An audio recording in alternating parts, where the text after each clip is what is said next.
we can live with each other. We just have the wrong leaders. The Assads, they have to go for Syria to be flourishing again. My grandfather was a complete Ottoman, fought in the Ottoman army. He believed in the empire, and he had made the transition to modernity with difficulty. Welcome to the afikra podcast. My name is Mikey Mhenna. Today on the series, we have a special conversation with Professor Karen Barkey, the Kellogg Chair of Sociology and Religion at Bard University. Karen, it is an honor to have you on the series. Thank you so much for joining us. Thank you very much for inviting me. I love the series you have. Thanks. Looking at your work, it seems to be, I feel like I wanted to summarize it in one sentence, which is, how did the Ottoman Empire get to where it got? And how did it end, and what are the repercussions for the people who live in the land that the Ottoman Empire used to be? Is that about right if you were just trying to make it as sort of your work for dummies? Is there anything that I'm missing? No, you have a lot of the main points. I concentrate a little less on the end of the empire, but more on the rise and the kind of flourishing of the empire. And also I concentrate on the issues of how empires manage so many different peoples, such diversity of religions, languages, ethnicities, something that we are actually not really able to do that well in the world today. So my focus is very much about the genius of the empire, the way in which it created a total ability to manage and create coexistence and peace for a very long time. And so the end of the empire is, as you know, much more tumultuous. It has terrible consequences for all of the peoples of the empire, and it's done under duress. And so I concentrate a little less on that. I'm more interested in telling the stories that we can learn from. The positive stories, in a sense, also that we can learn from. So I think you have it right, but I would add this aspect of toleration, coexistence, religious pluralism, all of those things that I'm interested in. Yeah. I feel like empires, and I'll use that term very, very broadly. I'll talk about the American Empire and the Chinese Empire, using that term as broadly as possible. I feel like empires' core strength, oftentimes is the reason why they fall apart. Do you feel like that's true for the Ottoman Empire, that the core competency of the empire that allowed it to grow to the extent that it did is also sort of how it disintegrated? Yes, very much so. The empire is really a political entity that is based on multiple different bargains between the center and various peripheries. And it is constructed on differentiated, separate bargains. So then what you have, it works while you're expanding the lands and you are rich in resources and taxes. But when the expansion is, in a sense, slowed down, you have the different pieces of the empire that get stronger in the locality and get networked within themselves and become rebellious against the empire, against the center. So the very strength of the empire, this construction of a system of differentiated peripheries, is the end also of the empire, brings about the end of the empire, very much so. Yeah. You have the point. When you started working on this, so if I remember correctly from preparing for this, you grew up in Turkey, right? Yes, I did. I was born in Istanbul, and until I went to college, I grew up in Istanbul. What was your memory, your sort of, your memory of, or let me rephrase this. How did the Ottoman Empire exist in the communal memory of the people around you growing up, and how do you think that might have changed over the course of the last few decades? Such a good question. So when I was growing up, the memory of the Ottoman Empire, and I grew up in a community that was very mixed, where Muslims, Jews, Greeks, and Armenians lived together in the same neighborhood, and where people knew each other's languages. It was a very well-networked and cosmopolitan setting. The memory of the Ottoman Empire that's why I work on these issues, was that of coexistence, of religious groups getting along together. It was the early moments of the empire, and as a result, it was a beautiful memory that was also, expanded by the art and the architecture of Istanbul, the beauty of Istanbul as an Ottoman capital. We lived it, we walked it in the streets every day, and that was very much a constant part of my life. And my grandfather was a complete Ottoman. He was fought in the Ottoman army. He believed in the empire, and he had made the transition to modernity with difficulty. So I grew up with the lessons of the Ottoman Empire. Yeah. How has that changed? I mean, if when you're speaking to folks in their 20s in Istanbul right now, what do you think their collective memory is of the empire? Yes. Today in Istanbul and in Turkey, there is a forced kind of remembrance and reconceptualization of the Ottoman past. Instead of being this kind of capacious history of tolerance, it's much more like Mehmet II conquered Istanbul, and we are the conquerors, and we excise the history of the Atatürk period to create a continuity between the Ottoman Empire and contemporary Erdogan's Turkey. So there is a forced history that feels to the younger population as they are being forced to learn a certain way that is more politicized, that is less historical, in fact, a little bit ahistorical. So that's what I hear from the younger students and those who come to America to study with me about the Ottoman Empire. They want an alternative view. Yeah.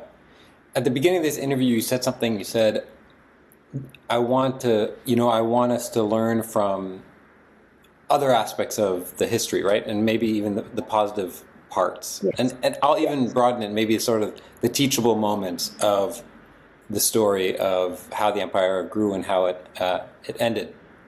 Yeah. What are those lessons? What are the lessons that you think policymakers, historians, citizens should know and should learn from?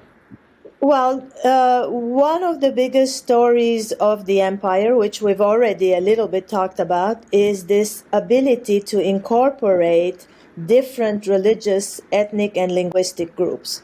So while, today's history in Turkey reinforces, let's say, Mehmet II's conquest of Istanbul, what we should be thinking about in that moment is the way in which he actually talk to the head of the Jewish community, talk to the head of the Greek Orthodox community, and figured out ways to make them able to live comfortably in the city and continue to flourish. That's a teachable moment. Instead of getting rid of minorities, getting rid of those who are not part of your own culture, he incorporated them.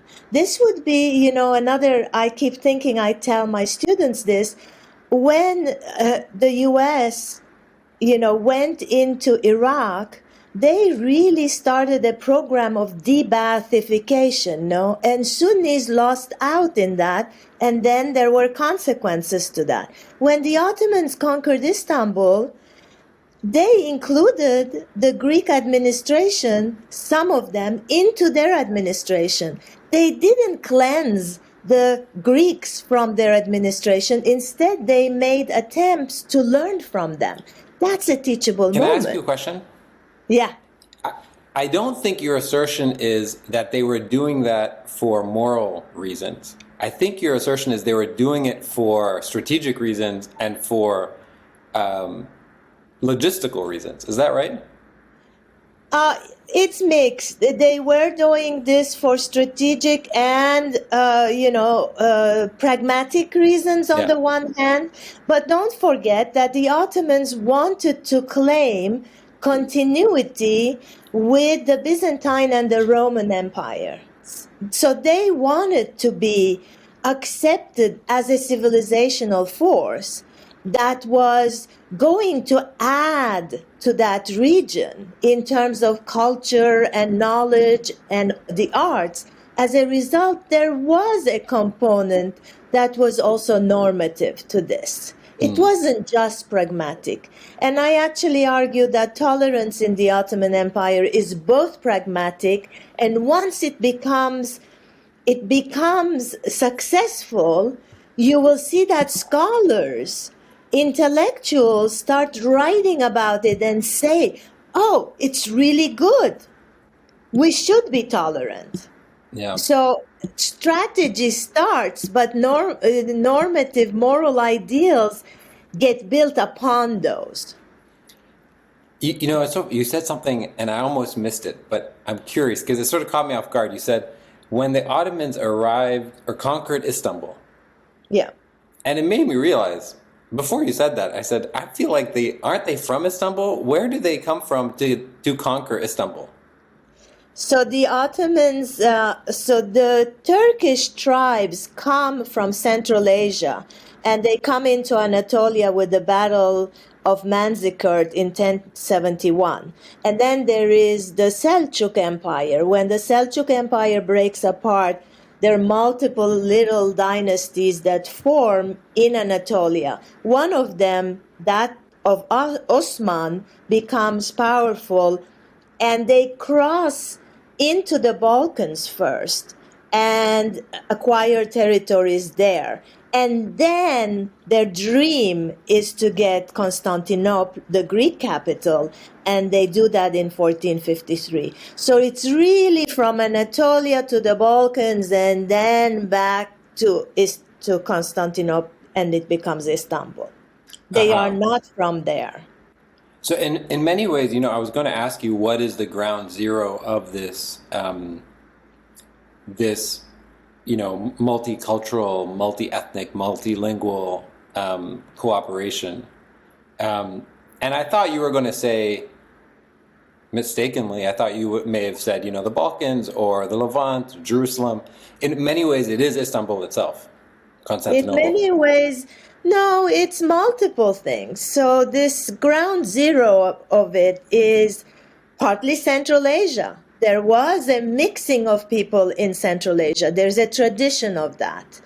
It continues in the Seljuk Empire, and the Byzantine and Seljuk empires have this ability at the frontier to confront each other as well as to make, alliances and friendships across the borders. So the tradition of understanding the other starts also with the Seljuks, especially with the Christians, starts in the Seljuk-Byzantine relationship. The Ottomans continue that.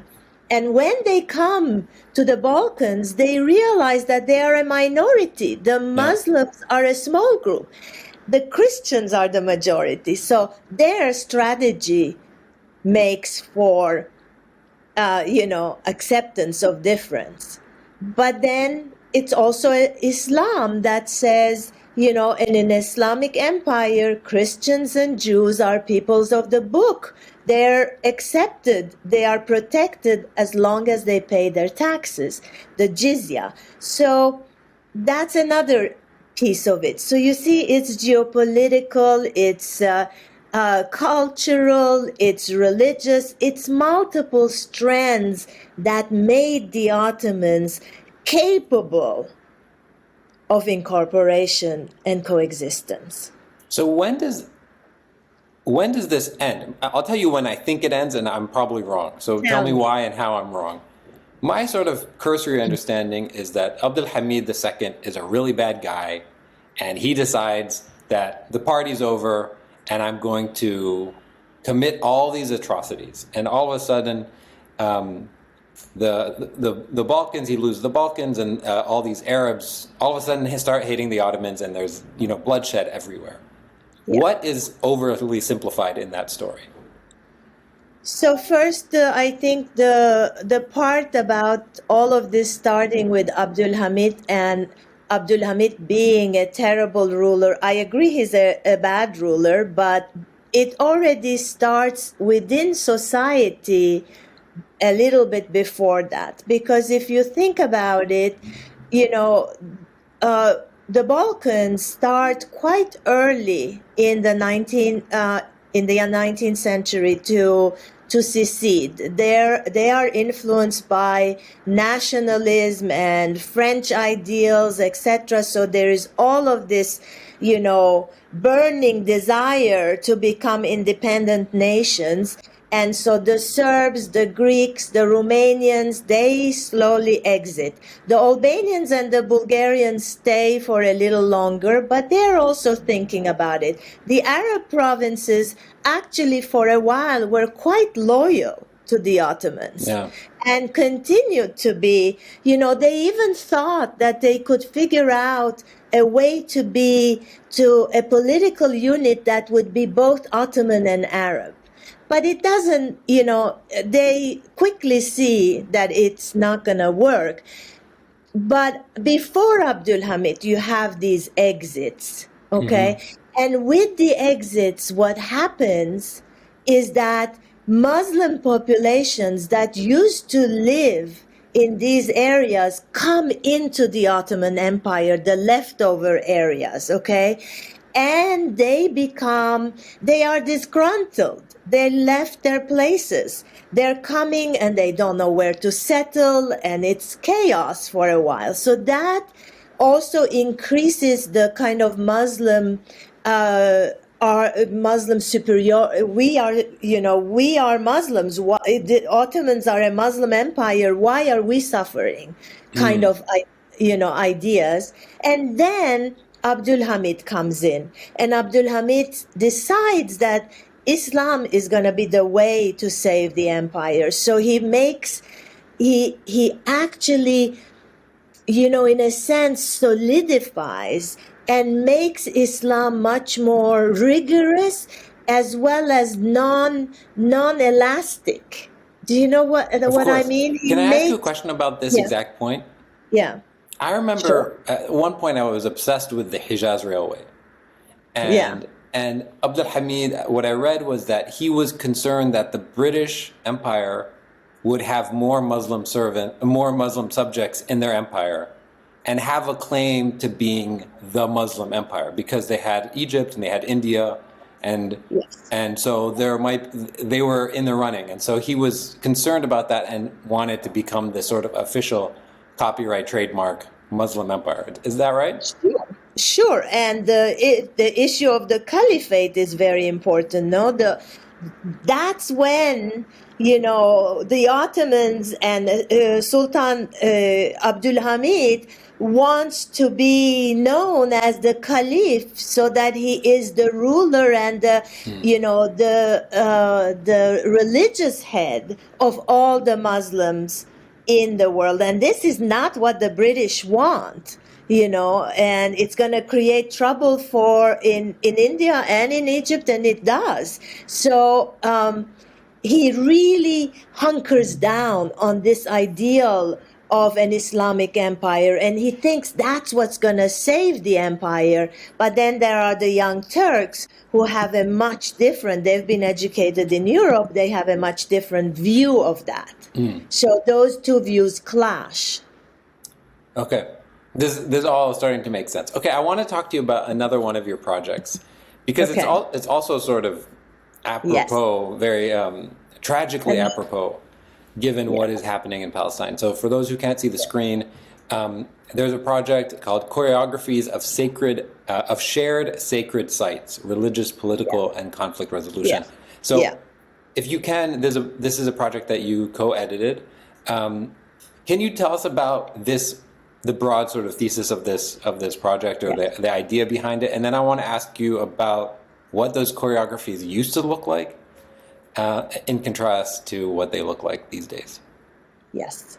So the Choreographies of Shared Sacred Sites, or Shared Sacred Sites project, that is a larger project than this book. It has a website, it has museum exhibits, and a lot of other things, is based on the notion that in the Mediterranean, and especially in the Near East and the Middle East, there were many, many shrines and religious places that were sites of convergence for prayers, for wishes, celebrations across different religious groups. And as these were examples of religious pluralism and religious coexistence at the level of the people, and they are actually very little known places that made for people adapting to each other and being able to live with each other. Okay, these sites had multiple choreographies of mixing, sharing, taking turns in performance of rituals and prayers. So there could be a shrine where Muslims and Christians prayed at the same time. There could be a shrine where Muslims were inside, Christians were outside. Or, like in the Balkans, shrines that have both the altar and the kind of Muslim site, Muslim space. So two spaces, Christian and Muslim, and each go to their own. So there are multiple ways that this sharing happen.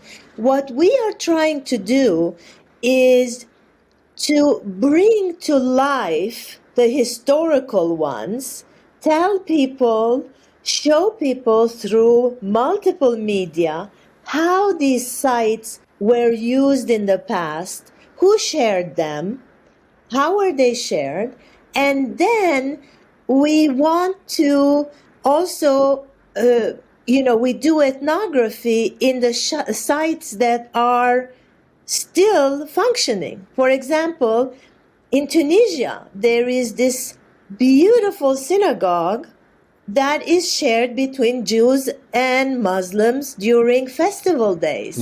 And we go there to see how this sharing happens. We have two objectives. One is to tell the world, look, Jews and Muslims, Muslims and Christians, Jews and Christians, or the three of the Abrahamic religions have a history, and even in the contemporary examples of living together in peace, of negotiating, peaceful arrangements. So the media and the journalists and the politicians who blare this, we hate each other kind of narrative should be tempered by the real realities of people on the ground. That's what we're trying to do.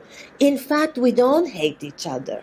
We can live with each other. We just have the wrong leaders and politicians, you know. So that's one aspect of it. And the more kind of intellectual aspect, this other than the alternative narrative, is to figure out what are the mechanisms of sharing. It's not easy. How do you get to share? What do you do? What's the language you use? Do you use the Quran? Do you use the Bible? Do you use the shared language? Yeah. How does it happen? So that's our work. And I share this work with a group of 3 other scholars. Yeah. And we travel, we do all kinds of work together. Can you mentioned this place in Tunisia, of the sort of, when you see what's happening in Palestine, it seems like every single Ramadan over the last few years, where there is insane amounts of violence and like the opposite of sharing. Exactly. Yes. What is it makes me wonder, like, are there examples, very clear examples, recent examples of very prominent places where we can look to and say, look, it works. And it worked very clearly. Like, are there other sites that people should, go look up online and say, look, see, it actually works? Yes. I mean, there are sites in Palestine as well as in all of the Middle East, and North Africa that are sites of convergence. Yeah. So Istanbul is also full of them, with Christians and Muslims sharing. Tunisia, as I said, Jews and Muslims. In the city of Essaouira in Morocco, you have a pilgrimage that is shared between Muslims and Jews. Again, those connections. In Palestine, most of the sites are unfortunately now, contested, and they are very politicized. It's either me or no one, or so the two, and it's under, and because they are under Israeli control, obviously they are also much more politicized. Yeah. So they're much less right now, but there is a history in Palestine of sharing. During the Ottoman times, the Temple Mount was a place that Jews, Muslims, and Christians, that esplanade went. All 3 religions were actually accepted, and they could pray there. Yeah. There are the tomb of Mary was shared between Muslims and Christians. The Chapel of the Ascension, which is also in Jerusalem, was shared between Christians and Muslims. Now, it's this Israel-Palestine struggle and conflict that has, made everything much more politicized and conflictual. Of the ones you just mentioned, all of them, I believe, and correct me if I'm wrong, are under the security occupation, under a security state and occupation of the Israeli military. Yes. And, the tomb of Abraham, the Jews look at it from one side and Muslims look at it from the other side. There are a couple of days a year for Muslim holidays and for Jewish holidays where the site becomes completely either Muslim or Jewish, but they don't share it anymore. And Abraham is the ancestor of both religions. We should be able to share. Yeah. So this conflict has made it completely nefarious, unfortunately. I want to go back to talking a little bit about your book, which is the first book I came across when I came across your work, which is Bandits and Bureaucrats, which sounds like it should be a show on HBO. Can you tell me why these 2 words make sense when you talk about, I'll read the subtitle, the Ottoman route to state centralization. Who are the bandits? Who are the bureaucrats? Yes. So this was the result of an incredible discovery in the archives, and I'll tell you about it. So in 1606, the bandit leader, and you'll recognize the name, Jamboladolu Ali Pasha, who was actually, his descendants are still the Jambolats in Lebanon, was in Aleppo, and he had been a bandit, leader, a mercenary leader. He had amassed this incredible army, and he was at the frontier between the Persian Empire and the Ottoman. He was settled in that area mostly, and he was creating havoc. He wrote a letter to the Sultan of the time, Sultan Ahmed I, saying, if you make me the governor of Aleppo, in return, I will send 60,000 soldiers of my mercenaries to the front with Persia. I will send this many mercenaries to this other war that you need to fight. And I will settle in Aleppo and make Aleppo into a grand city, and I will be the governor. So he lists all his demands, and this gets into the hand of the Ahmed I, the Sultan. He is sitting in his divan and discussing this with the members of his divan. And he says to them, and he writes on the document, this is too much. He's asking too much. So meaning, let's negotiate with him. And they negotiate. And Jamboladolu Ali Pasha becomes a governor. But he had been a bandit, a highway robber, a mercenary, and he had killed hundreds of peasants and people, etc.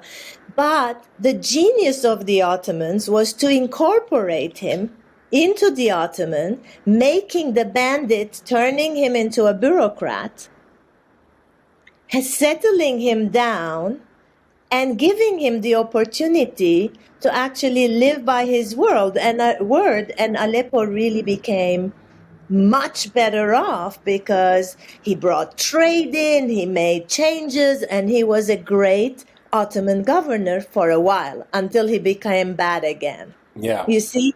So that's that story. And I found the story in the archives, and I said to myself, oh my God, the Ottoman Empire is really about negotiation. It's really about deal making and smart deal making. Yeah. And I need to tell that story. It's, I've said this on a couple different ones of these podcasts. Every time I learn about the Ottoman Empire, to me, it's so corporate. It's such an American corporation mentality. Just wheeling and dealing. Getting franchises and different representatives in different places, striking up these deals, getting your competitors to trade in their swords for a briefcase, and it's such a business person's approach to empire. Yeah. So it's a very flexible approach. Yeah. So the genius of it really is that they were very flexible, and they negotiated and figured out the best strategic position they could take, and then went with it. So I talk about it, in terms of its institutions, in terms of state-society relations. There is this wonderful Turkish Ottomanist but economist who writes about this in terms of the economy as well. And he shows how in trading, in monetary policy, they were flexible, and so those two stories go together. Yeah. When you think about, we were talking about teachable moments and lessons for the future. Do you feel like anyone right now is employing a similar philosophy? to deal making in the region, because you know, no matter if you have all the same vegetables constantly, you can only make a couple different types of salads, right? Like, and the ingredients of the Arab world and the Levant and sort of the Ottoman Empire, the regions of the old Ottoman Empire, they're the same, right? They haven't changed. I don't feel like. And so we've only seen a couple different strategies really work, and this is one that has worked at some point until it stopped working. Do you feel like you see different people trying to employ this? I mean, at some point, you know, the Egyptians under Nasser tried to make some deals. In the Gulf, we see stuff going on. I mean, is there an impression? Probably in the Gulf, I would say there is the most ability, partly because of their resources, the ability to do wheeling and dealing and bringing multiple different things, whether it's arts or, you know, or economic power or knowledge, bringing it to the Gulf and trying to construct something that is much more multidimensional. But that's because they really have the resources. If you look at North Africa, you know, the countries of North Africa don't have similar resources, or the Arab world. I mean, unfortunately, Iraq, Syria, Lebanon, they are, you know, embedded in such conflicts that to create something new, they have to not only, you know, figure out how to stop the conflicts that they are in and flourish again and be able to move away from the very dictatorial leaders that they have.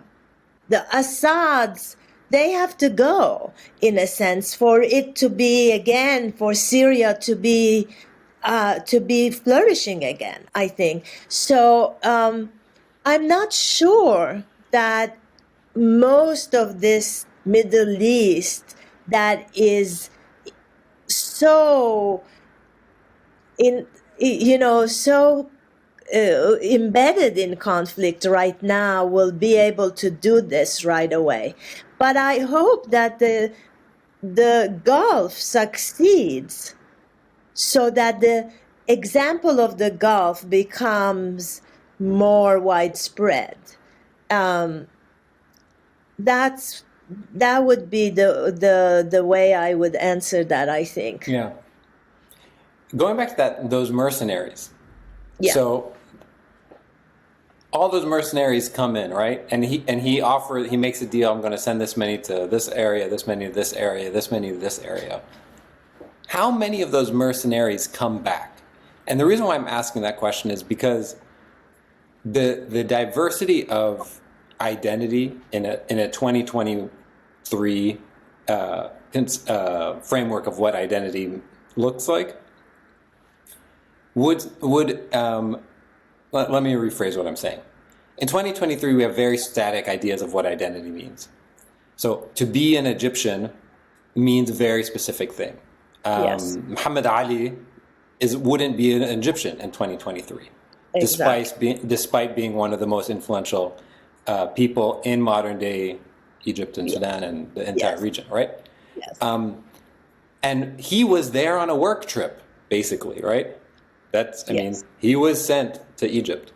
And so all these mercenaries who got sent all over the place, how many of them came back to their bandit leader eventually? And how many of them just stayed and built families and legacies in all these different places? That's a very difficult question to answer. Yeah. We don't know. I don't have numbers for that, but we do know that both these mercenaries and the Devshirme armies, remember the Janissaries, when they actually finally, when they were located in a particular city or a region, a large a considerable segment of them did settle down, have families, and quit the mercenary armies or the janissaries and became local people and mixed with the local people, for sure. Yeah. But in terms of numbers, we have no sense. There isn't data, there isn't documents on things like that. For every area, for every region, maybe a scholar has written an impressionistic recounting of that, but it is something that happened. It was a process. Yeah. You went to a place and you stayed there. You mixed with the population. You married the local women. And you had prestige because you were from the Janissary army, or you had from other, you were tied to the governor. Yeah. I want to just talk about a little bit about the end of the empire. As it was ending, you were mentioning this idea that at some point, people were sort of fleeing other parts of the empire and coming into Istanbul. Into the empire. All over the place. So yeah. Help me understand what that is. Like, for example, in modern day Bosnia, for example, there would be Muslim, like Bosnians, that way we think of them today, that would move into parts of the empire because they would be fleeing the fact that this was lost land. They would essentially be like, in modern day terms, they would be refugees. Exactly. They would be refugees. And, refugees came from the Balkans, and refugees came from the northern frontiers with Russia. Okay, northeast frontiers with Russia. So they would come down. Like the Bukhari, type of stuff? Yes. So from both places into the Anatolian plateau and eastern Anatolia, and they would be refugees. So they would need to be settled into the local areas, to be given the possibility to live and settle on land. And this was already, think about it, the end of the 19th century, beginning 20th century is serious famine in eastern Anatolia. So they're coming into a place that is already struggling, where Armenians, Kurds, and Ottoman Muslims, all three are Ottoman populations, but of different ethnicities, that had lived together for a while really well, are starting to come to throat with each other because of famine. And you introduce a new element that is very seriously religious because they have been kicked out because they're Muslim. So they get into this mix. And it's very hard for the empire to actually settle all these refugees. They don't have the same means. They don't have the ability to reach the east that fast. And local governors are not doing a good job of it. So this Kemal Karpat and other people have written about this in detail. It's a very, very dramatic resettlement of refugees that is not very successful and creates conflict in the region. At what point does there begin to be a difference between sort of Turkish Muslims, ethnic Turkish Muslims, and Arab Muslims or whatever Muslims? When does that sort of identity begin to emerge? So I think that this kind of identity issues really start after the Tanzimat. The Tanzimat says everybody is a citizen of the Ottoman Empire, everybody is equal. And then the Ottoman Muslims feel like, what happened to us? We're now equal with everyone else. And there is a kind of differentiation of identities that happens, and it starts brewing after the Tanzimat reforms. And it becomes first dramatic with the Christians and then with the Arab populations, and partly with the Christian Arabs first and then, because it's the first with the Christians. How could it be that we are now the same as the Christians and the Jews? But the Jews are less significant in this story. The Christians are very significant, and they are all over. Oh, so because of the sheer numbers? Because of their sheer numbers and because they are in every geographic area, and because they are, especially in Eastern Anatolia, the famines, etc., will make it worse. Yeah. What years are we talking about? The Tanzimat roughly? is 1858, Yeah. and then 57, 56. Yeah. 1856, I think, and then it starts. So So there is no concept of identity, Yeah. really. You know your religion, you know where you live, you know you're part of the Ottoman Empire, but none of this is identity. Yeah. It's just fluid. After the Tanzimat, it becomes much less fluid. Yeah. So the character, the bandit you're talking about, the bandit turned bureaucrat, those types of characters who had a fluid relationship with this identity, what happens to it when it hardens and it all of a sudden it becomes static? So the bandits that I am talking about, actually, by the end of the 17th century, they have been mostly tamed.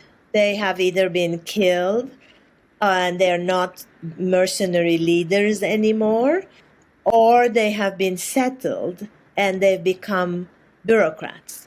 So when we are in the 18th century, we don't hear of these bandits anymore. They're not a problem against the state. They have assimilated into Ottoman society. And it's important to understand that, because the bandits are part of the making of the Ottoman Empire. They're part of the consolidation of the territories. They are agents of consolidation. But once it's consolidated, it also means that these guys are out of the game. Yeah. Yeah. Shrewd. Shrewd, very shrewd. I want to get to the quick Q&A to ask you some of these more rapid fire questions. And then maybe before we do that, maybe you can tell us a little bit about what you're working on these days, and then we'll do the quick Q&A. Okay. So you actually chose the two pieces that I'm really working on. One is the Toleration Project. I'm editing a source book on toleration, which is comparative across the globe and across time. Why? Because, in the West, everybody talks about toleration being a product of Western civilization. It's John Locke who wrote about toleration, and suddenly it becomes, important. But if you look at the history of the Middle East, you look at the history of India, you look at Africa, there are multiple ways in which people practice tolerance at the level of each other, and where empires and leaders were tolerant. Suleiman the Magnificent, Akbar in Mughal India, all kinds of examples of tolerance in the world. And we don't know that. We don't actually take into consideration anything outside the Western world when here in universities we teach these subjects. So the book is with all the documents, the documents from the Akbar period, all kinds of documents showing that toleration is a universal practice and that it belongs to everyone. Yeah. So that's one project. I have 40 articles actually on this. So it's really across the world. And the other project is Shared Sacred Sites. We are now constructing a map. If you go, you'll see the beginnings of it, of sharedsacredsites.net. You'll see the beginnings of a world map with stories of contemporary shared sites. So Cool. we're creating examples for the world to see. It's about advocacy a little bit. That's the advocacy part of our work. Cool. So those are the two pieces that I'm working on most dramatically. Amazing. Okay, let's do the quick Q&A, then we're going to wrap up. So, Okay. what are you reading or watching these days?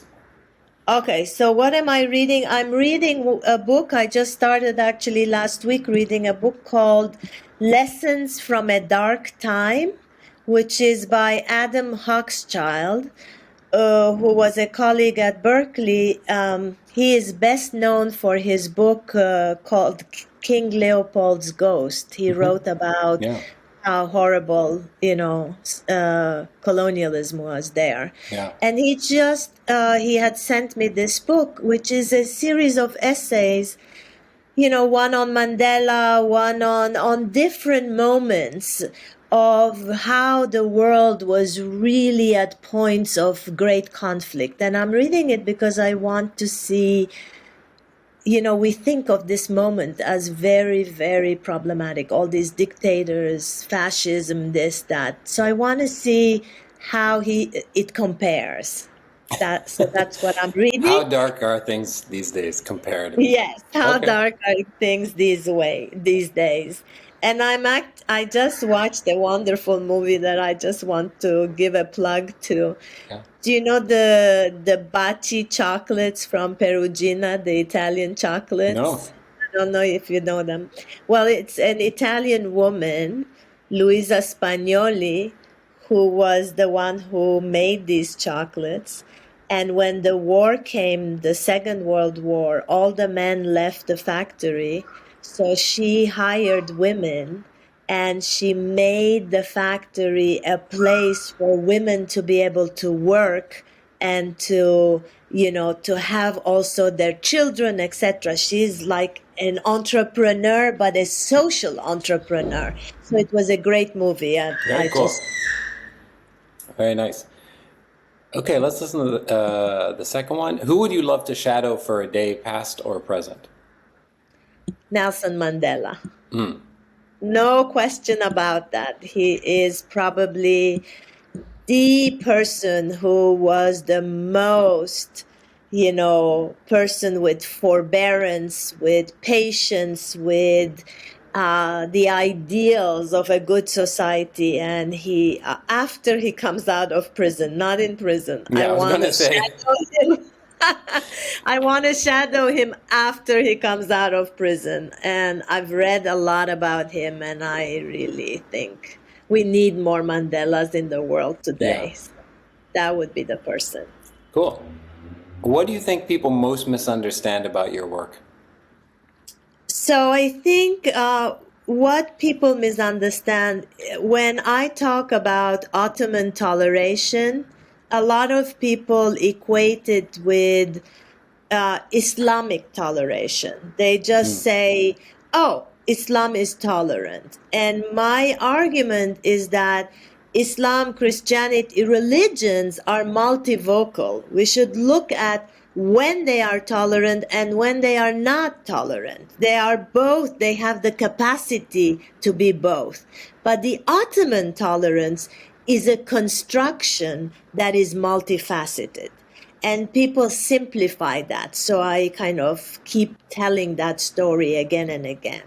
Do you feel like people ever misunderstand your work and think that you're looking back with rose-colored glasses? And Oh, yeah.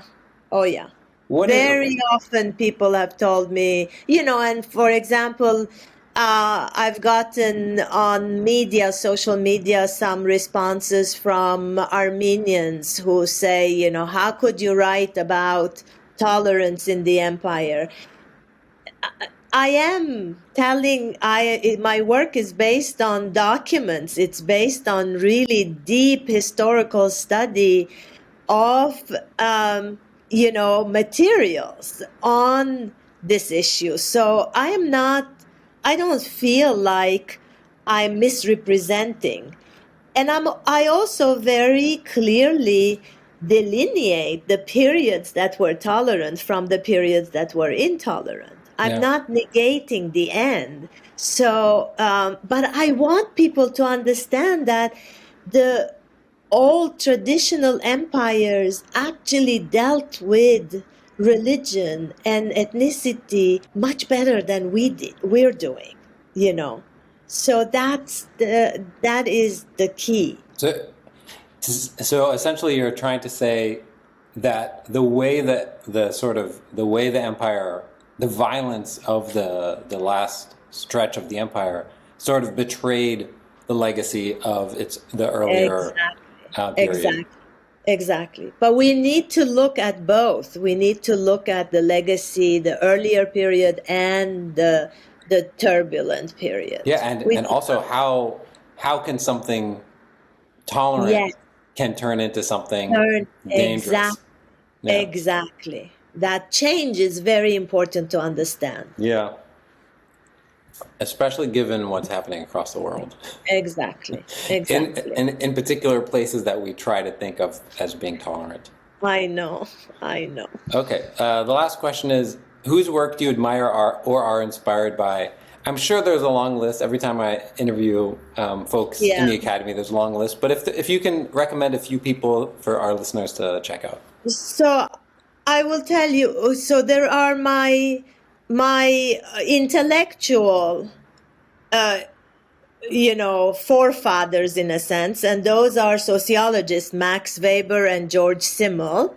Those are the two that I'm inspired by. But I want to tell you two other authors that I think are superb. I read historical novels.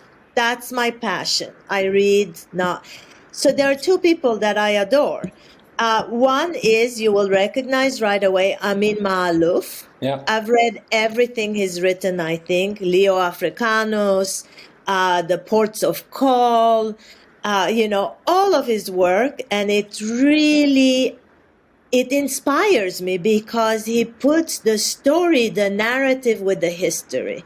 And, that's part of what I want to do, but I want to do it with more documents, etc. But I want to tell a story, and it's a story that appeals. So Amin Maalouf is fantastic. And the other one is the French author Marek Halter, who has written on Abraham, and then who wrote this beautiful book on Khadija, Muhammad's first wife.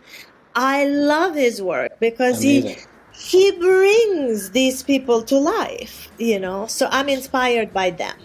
So good. I love these suggestions. Yeah. So, Karen, if anyone wants to find you, they can look you up online. If you're just listening to the podcast, it's Karen Barkey. So much of your work is available online. Karen, thank you so much for doing this. I appreciate it tremendously. Thank you, Mikey.